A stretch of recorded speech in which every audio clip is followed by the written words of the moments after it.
Hello students, myself Shubham Kumar. हम class 12 chapter number 5 surface chemistry discuss कर रहे थे। सरफेस केमिस्ट्री में हमने लास्ट वीडियो में एब्जॉर्प्शन के बारे में पढ़ा था। अब देखते हैं एब्जॉर्प्शन, थोड़ा सा एक्सप्लेन कर देता हूँ। और हमने यहाँ पर यह बताया था कि एक सब्सटेंस क्या करता है, दूसरे सब्सटेंस में एंटर होता है और यूनिफॉर्मली क्या हो जाता है, डिस्ट्रीब्यूट हो जाता है। क्या हो जाता है, यूनिफॉर्मली डिस्ट्रीब्यूट। मतलब जो एक सब्सटेंस हमारे पास था स्टार्टिंग में, वन सब्सटेंस, उसमें दूसरा सब्सटेंस क्या कर रहा है, एंटर कर रहा है और क्या कर रहा है, यूनिफॉर्मली डिस्ट्रीब्यूट हो रहा है। जैसे मैंने एक एग्जांपल बताया था आपको, टी इन बिस्किट, बिस्किट इन टी, सॉरी, ठीक है। तो आप बिस्किट्स को जो है टी में डिप करते हो तो टी क्या करती है, यूनिफॉर्मली डिस्ट्रीब्यूट हो जाती है बिस्किट के अंदर, ठीक है। मतलब यूनिफॉर्मली, कंप्लीटली, मतलब एक समान रूप से यूनिफॉर्मली क्या होती है, डिस्ट्रीब्यूट हो रही है टी, बिस्किट्स में टी। क्लियर है। तो ये था हमारे पास एब्जॉर्प्शन। क्लियर है। मैंने यहाँ पर दो एग्जाम्पल और दिए थे, एक जलेबी का एग्जाम्पल दिया था, एक गुलाब जामुन का एग्जाम्पल दिया था आपको, ठीक है। क्लियर है। तो ये सब एब्जॉर्प्शन के एग्जाम्पल है, या स्पून्स इन वाटर। क्लियर है। आप घर पर भी ट्राई कर सकते हो इन एग्जाम्पल्स को। तो ये सब होता है एब्जॉर्प्शन। जब क्या होता है, जब सब्सटेंस यूनिफॉर्मली डिस्ट्रीब्यूट हो जाता है किसी दूसरे सब्सटेंस के अंदर। क्लियर है। मतलब यूनिफॉर्मली डिस्ट्रीब्यूट होना है, ठीक है। मतलब एक जगह जाके रुकना नहीं है, उसके अंदर बिल्कुल कंप्लीट क्या हो रहा है, यूनिफॉर्मली डिस्ट्रीब्यूट, एक समान तरीके से वितरित होना, ठीक है। मतलब कोई असमानता ना दिखाना। क्लियर है। मतलब एक जगह जा रहे हो आप, एक जगह तुम नहीं जा रहे हो। क्लियर है। मतलब वहां पर उसके कंप्लीट सरफेस, उसके कंप्लीट जितना भी है सब क्या करना है, डिस्ट्रीब्यूट होना है उसको। क्लियर है। तो वो था हमारे पास एब्जॉर्प्शन। अब एडजॉर्प्शन क्या था, एडजॉर्प्शन था हमारे पास सरफेस फिनोमिना, और एब्जॉर्प्शन क्या था, बल्क फिनोमिना। बल्क मतलब उसके बल्क में जाके क्या हो रहा है, डिस्ट्रीब्यूट हो रहा है। और एब्जॉर्प्शन केवल सरफेस पे प्रेजेंट है। जैसे मैंने आपको एक एग्जांपल दिया था, वुड। एक वुड पीस है, आप वाटर में डिप करो और एकदम से निकाल लो, तो क्या लगेगा, वाटर के कुछ ड्रॉपलेट्स उस वुड के चारों ओर चिपकी रहेंगी। तो उसके अंदर तो डिप नहीं गया उसने, उसके अंदर तो जाके भी डिस्ट्रीब्यूट नहीं है, केवल क्या है, सरफेस पे लगी हुई है। क्लियर है। तो ये था एडजॉर्प्शन, ठीक। जब एक सब्सटेंस दूसरे सब्सटेंस के सरफेस पे ही जाके अटैच हो, उसके बल्क में ना जाए, उसके बल्क में जाके डिस्ट्रीब्यूट ना हो, तो ये फिनोमिना था हमारे पास एडजॉर्प्शन। जैसे मैंने आपको एक एग्जांपल बताया था, चॉक ऑन बोर्ड, एंड एक एग्जांपल बताया था चॉक इन इंक। इसमें बढ़िया एग्जांपल चॉक इन इंक वाला सबसे बढ़िया था, कि चॉक को आप इंक में डिप करोगे तो चॉक क्या करेगी, उसको इंक को क्या करेगी, एडजॉर्ब कर लेगी। क्या कर लेगी, एडजॉर्ब कर लेगी। जो इंक का कलर रहेगा वो भी उसके पास एडजॉर्ब हो जाएगा। क्लियर है। तो बाहर से तो हमें चॉक का कलर कैसा दिखाई देगा, जैसा इंक का कलर है, सेम टू सेम। लेकिन जैसे आप चौक को ब्रेक करोगे बीच में से, तो आप देखना ब्रेक करने के बाद जो चौक का जो अंदर से कलर मिलेगा आपको, वो आपको व्हाइट ही मिलेगा, अगर आप व्हाइट कलर की चौक डिप कर रहे हैं। क्लियर है। क्लियर है। तो व्हाइट ही कलर आपको वहां पर मिलेगा, ये ध्यान रखना है बस। तो ये था हमारे पास एडजॉर्प्शन। अब बात आती है एडजॉर्प्शन होता कैसे है, उसकी मैकेनिज्म क्या है, उसका प्रोसेस क्या है एडजॉर्प्शन का। ये आपको ध्यान देना है कि एडजॉर्प्शन ऐसा हो क्यों रहा है, सरफेस पे जाकर ही मॉलिक्यूल क्यों रुक रहा है। क्लियर है। ये हमें इस वीडियो में डिस्कस करना है, केवल एक ही टॉपिक हम इस वीडियो में डिस्कस करेंगे, मैकेनिज्म ऑफ एडजॉर्प्शन। क्या करना, डिस्कस करना है केवल हमें मैकेनिज्म ऑफ एडजॉर्प्शन एंड, और डिफरेंस देखेंगे एब्जॉर्प्शन में और एडजॉर्प्शन में। केवल यही दो पॉइंट्स हमें यहाँ पर इस वीडियो में डिस्कस करने हैं। क्लियर है। तो पढ़ते हैं मैकेनिज्म ऑफ एडजॉर्प्शन, कि एडजॉर्प्शन में मॉलिक्यूल या सब्सटेंस सरफेस पे जाकर ही क्यों रुक जाता है, उसके अंदर उसके बल्क में क्यों नहीं जाता है। क्लियर है। तो स्टार्ट करते हैं अपना मैकेनिज्म ऑफ एडजॉर्प्शन, ठीक है। अब देखते हैं मैकेनिज्म ऑफ एडजॉर्प्शन। देखो थ्योरी लिखी हुई है, आप थ्योरी पढ़ते रहो, मैं केवल आपको डायग्राम से ही समझाऊंगा। क्लियर है। अब देखो मैंने डायग्राम, देखो डायग्राम में एक लिखा है मैंने, पार्टिकल इनसाइड द बल्क। मतलब मेरे पास एक पार्टिकल है, जो कंटेनर है, मेरे पास कंटेनर में वाटर मॉलिक्यूल है, कुछ भी हो सकता है, कोई भी सॉल्यूशन है मान लो, उसमें मेरे पास एक मॉलिक्यूल है, एक पार्टिकल है जो बल्क में प्रेजेंट है, इनसाइड द बल्क, एरो लगा हुआ है, देखो देखो ये इनसाइड द बल्क में प्रेजेंट है पार्टिकल। अब इस पार्टिकल के चारों ओर भी अदर पार्टिकल्स प्रेजेंट होंगे, या अदर मॉलिक्यूल्स प्रेजेंट होंगे होंगे ठीक है। तो वे अदर पार्टिकल्स पे क्या लगाएंगे, फोर्स लगाएंगे इन द ऑल डायरेक्शंस। मतलब अप भी लग रहा है, डाउन लग रहा है, साइड लग रहा है, लेफ्ट राइट अप डाउन, चारों तरफ से फोर्स लग रहा है। ठीक है। तो मॉलिक्यूल कैसा है, बैलेंस है, क्यों? क्योंकि इसके चारों तरफ से फोर्स ऑफ अट्रैक्शन लग रहा है, तो ये बैलेंस रहेगा, स्टेबल रहेगा। क्लियर है? अब जब कोई चीज स्टेबल रहती है, जब कोई पार्टिकल स्टेबल रहेगा तो उसकी एनर्जी कैसी रहेगी? लेस एनर्जी रहेगी। कैसी रहेगी एनर्जी? लेस। कि भाई वो स्टेबल है तो हमारी एनर्जी कैसी है? लेस है। एक बार और बता रहा हूँ, देखो कि मेरे पास देखो डायग्राम में एक पार्टिकल लिखा हुआ है, पार्टिकल इनसाइड द बल्क, मतलब ये पार्टिकल प्रेजेंट है बल्क में। ठीक है? अब इस पॉइंट पर, इस पार्टिकल पर चारों डायरेक्शंस में, ऑल डायरेक्शंस में, चारों डायरेक्शंस में, चार डायरेक्शन दिखा रखी है, ऑल डायरेक्शंस में क्या लग रहा है? फोर्स लग रहा है। क्या लग रहा है? फोर्स ऑफ अट्रैक्शन लग रहा है, मतलब अदर मॉलिक्यूल के साथ ये अट्रैक्शन फोर्स से जुड़ा हुआ है, इंटरमोलिकुलर फोर्सेस। क्लियर है? इंटरमोलिकुलर फोर्स ऑफ अट्रैक्शन लगा हुआ है, तो क्या है? ये बैलेंस है।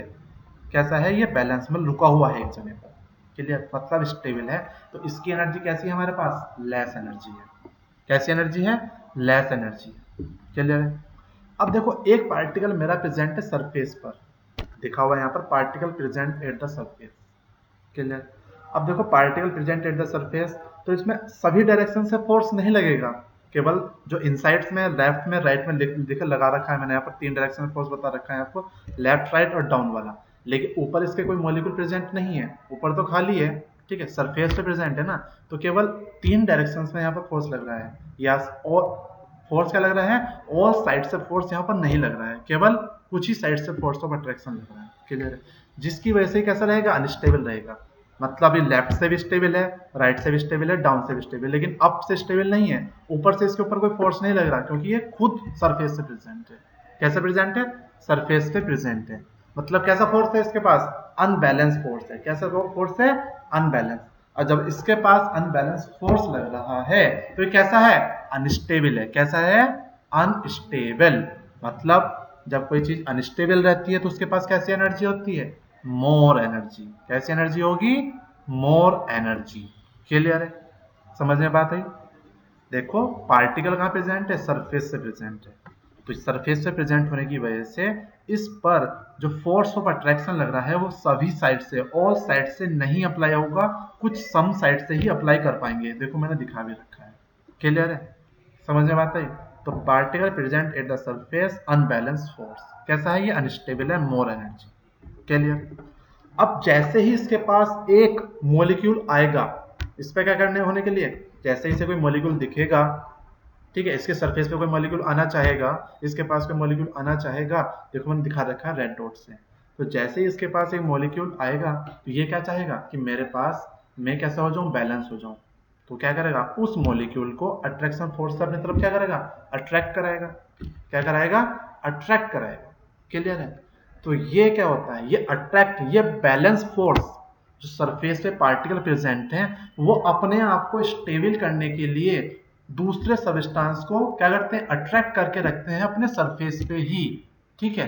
मतलब अपने सरफेस पे ही अट्रैक्ट करके रखेंगे, उसको बल्क में जाने नहीं देते हैं। क्यों? क्योंकि वे स्टेबल होना चाहते हैं सरफेस के मॉलिक्यूल। अगर वे बल्क में जाने देंगे तो फिर अनस्टेबल हो जाएंगे सरफेस के मॉलिक्यूल। तो क्लियर है? सरफेस पे जितने मॉलिक्यूल्स होंगे, अगर वे दूसरे सबस्टांस को क्या करेंगे? बल्क में जाने देंगे तो क्या हो जाएगा? वो अनस्टेबल हो जाएंगे। क्लियर हुआ? तो ये पार्टिकल क्या करते हैं? ये पार्टिकल दूसरे सबस्टांस को क्या करते हैं? अट्रैक्ट करके रखते हैं अपने आप को स्टेबल करने के लिए। तो जो सरफेस पे पार्टिकल प्रेजेंट है, जब दूसरा पार्टिकल आएगा तो उसको अट्रैक्ट करेंगे और क्या हो जाएंगे? अपने आप को स्टेबल कर लेंगे। जब स्टेबल कर लेंगे तो इनकी एनर्जी कैसी हो जाएगी? लेस एनर्जी हो जाएगी। क्लियर है? तो अपने फोर्स को बैलेंस करने के लिए क्या करते हैं? ये दूसरे पार्टिकल को अपने सरफेस पे ही अटैच करके रखते हैं। समझ में बात आई? अब जैसे ही अटैच करके रखेंगे, क्लियर है, जैसे ही अटैच करके रखेंगे, इनके पास कौन से एनर्जी यहाँ से क्या निकलेंगे? ये स्टेबल होंगे तो यहाँ से कुछ एनर्जी रिलीज होगी। क्या होगी? एनर्जी रिलीज होगी। अब आपको पता है जब एनर्जी रिलीज होती है, मैंने थर्मोडायनेमिक्स में बता रखा था, तो वहां पर डेल्टा एच, कौन सी वैल्यू? डेल्टा एच की वैल्यू कैसी होती है? नेगेटिव होती है। और प्रोसेस कैसा हो जाता है हमारा? एक्सोथर्मिक। तो समझ में बात है कि ये जो हमारे पास एड्जॉर्प्शन हो रहा है, ये कैसा प्रोसेस है हमारे पास? ये एक्सोथर्मिक प्रोसेस है। क्यों? क्योंकि जैसे सरफेस का पार्टिकल दूसरे पार्टिकल को अपनी तरफ अट्रैक्ट करेगा, क्या करने के लिए? अपने अनबैलेंस फोर्स को बैलेंस करने के लिए, तो वहां से कुछ एनर्जी रिलीज होती है। क्या होगी? एनर्जी रिलीज होगी। देखो अनस्टेबल है, मोर एनर्जी है इसकी। जब ये स्टेबल होगा तो यहाँ से एनर्जी निकालेगा ही निकालेगा, तो ये एनर्जी निकलेगी, तो इस एनर्जी रिलीज होगी यहाँ से, तो इस एनर्जी की वैल्यू क्या होती है, डेल्टा एच। तो डेल्टा एच की वैल्यू क्या है यहाँ पर, निगेटिव है। जब डेल्टा एच की वैल्यू निगेटिव होती है तो प्रोसेस हमारा कैसा रहेगा, एक्सोथर्मिक प्रोसेस रहेगा। समझ में बात आ गई। तो ये था हमारे पास मैकेनिज्म ऑफ एडजॉर्प्शन। क्लियर है। क्यों, क्योंकि यहाँ पर जो सरफेस का पार्टिकल है वो क्या कर रहा है, अपने आप को बैलेंस करने के लिए ये क्या करते हैं, तो अपने आप को बैलेंस करने के लिए सरफेस के दूसरे मॉलिक्यूल क्या करेंगे, अट्रैक्ट करके रखते हैं, बल्क में जाने नहीं देते हैं। तो ये फिनोमिना होता है एडजॉर्प्शन का। एडजॉर्प्शन इसलिए होता है कि सरफेस के मॉलिक्यूल अपने अनबैलेंस फोर्स को क्या कर सकें, बैलेंस कर सकें, या सरफेस के पार्टिकल अपने आप को स्टेबल कर लें, इसलिए वे एडजॉर्प्शन प्रोसेस शो करते हैं। ठीक है। तो नेक्स्ट है मेरा, देखो डेल्टा एच की वैल्यू निगेटिव है।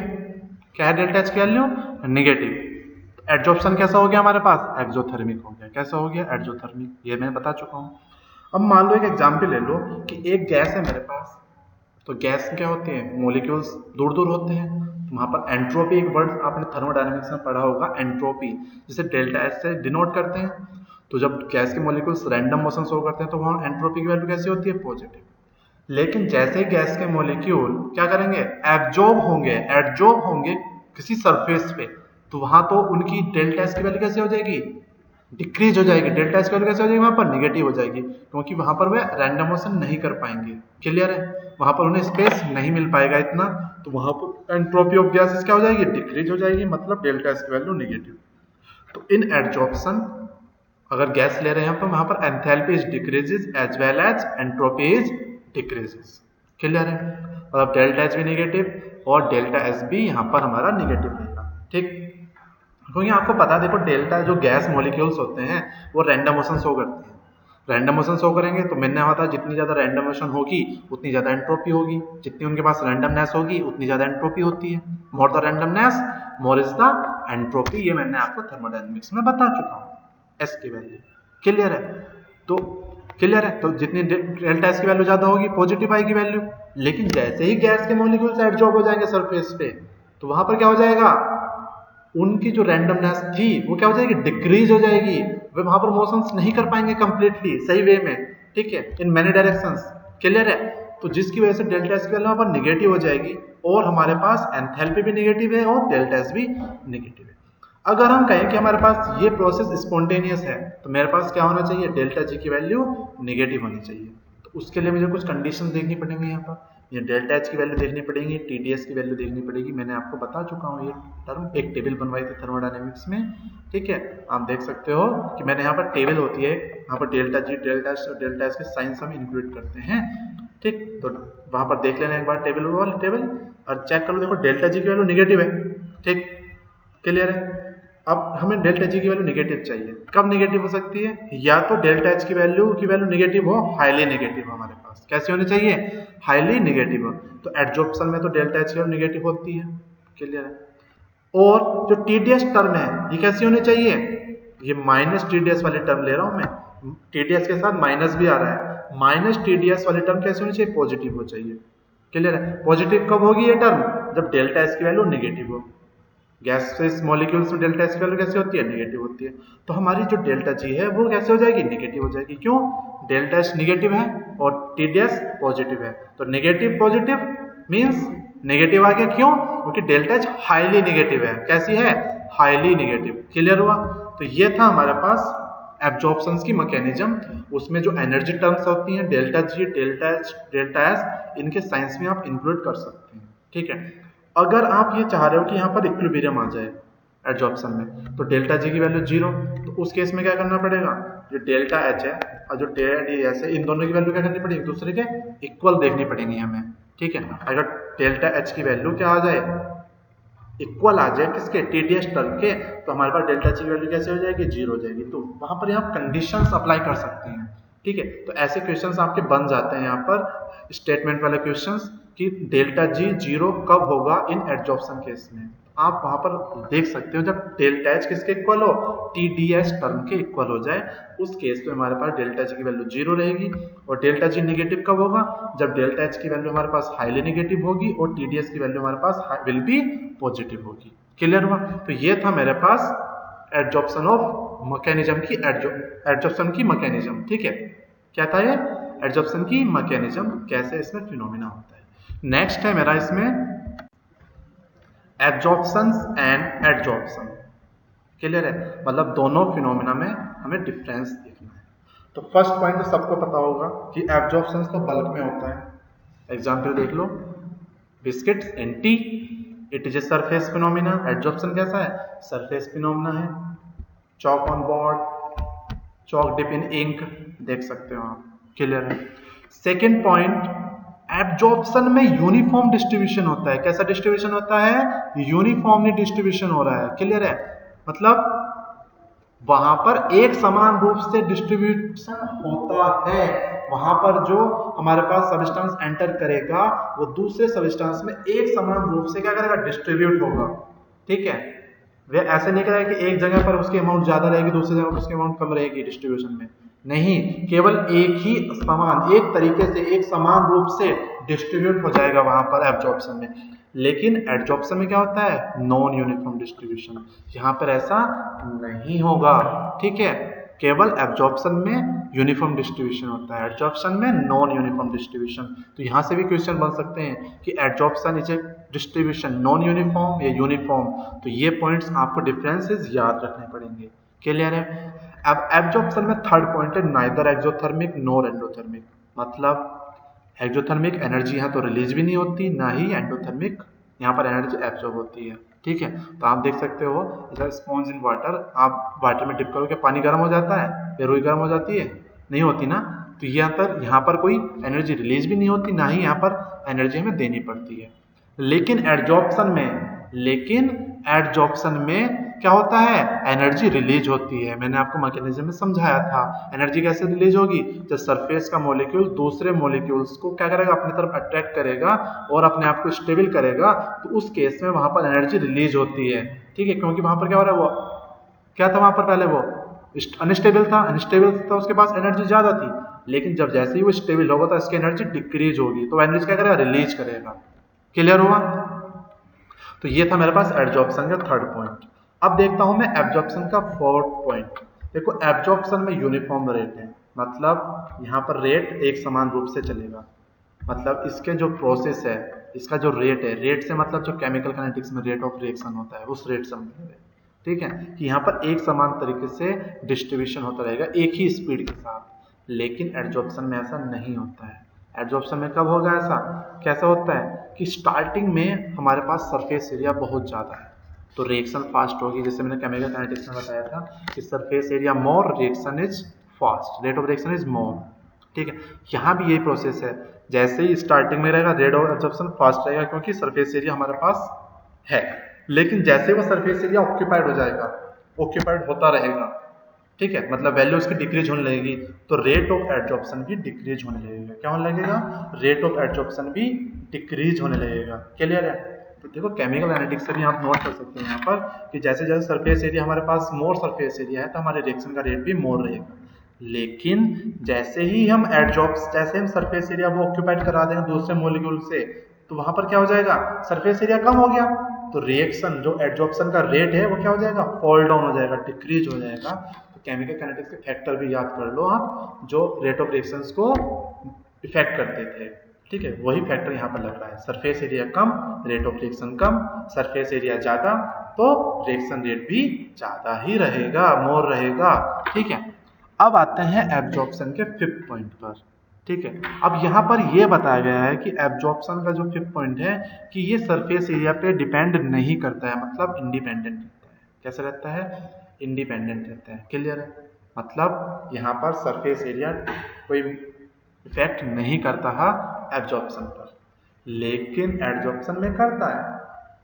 एडजॉर्प्शन में करता है, जितना ज्यादा सरफेस एरिया होगा उतना ज्यादा एडजॉर्प्शन होगा, जितना कम सरफेस एरिया होगा उतना कम एडजॉर्प्शन होगा। तो यही था मेरे पास एब्जॉर्प्शन और एडजॉर्प्शन में डिफरेंस, ठीक है। तो इसमें थर्ड पॉइंट और फर्स्ट पॉइंट ये बहुत ज़्यादा इंपॉर्टेंट है, फर्स्ट सेकंड थर्ड ये बहुत ही इंपॉर्टेंट है, लास्ट शुरू की स्टार्टिंग है, तीनों पॉइंट इंपॉर्टेंट है, पांचों पॉइंट है इसमें, ये आपको याद रखने हैं, लेकिन फर्स्ट सेकंड और थर्ड से क्वेश्चन बन जाते हैं कभी कभी, और कभी कभी तो फोर्थ पॉइंट से भी क्वेश्चन बन जाते हैं स्टेटमेंट वाले, ठीक है। स्टेटमेंट वाले क्वेश्चन यहाँ से बन जाते हैं कि हमारे पास एड्जॉर्प्शन में एनर्जी रिलीज होती है तो एक्सोथर्मिक है या एंडोथर्मिक है, या एड्जॉर्प्शन में रेट क्या किस पे डिपेंड करता है, सरफेस एरिया पर डिपेंड करता है या नहीं करता है। तो पांचों पॉइंट एब्जॉर्प्शन के नाम से और एड्जॉर्प्शन से बहुत ही ज़्यादा इंपॉर्टेंट है। तो थैंक्स फॉर वॉचिंग।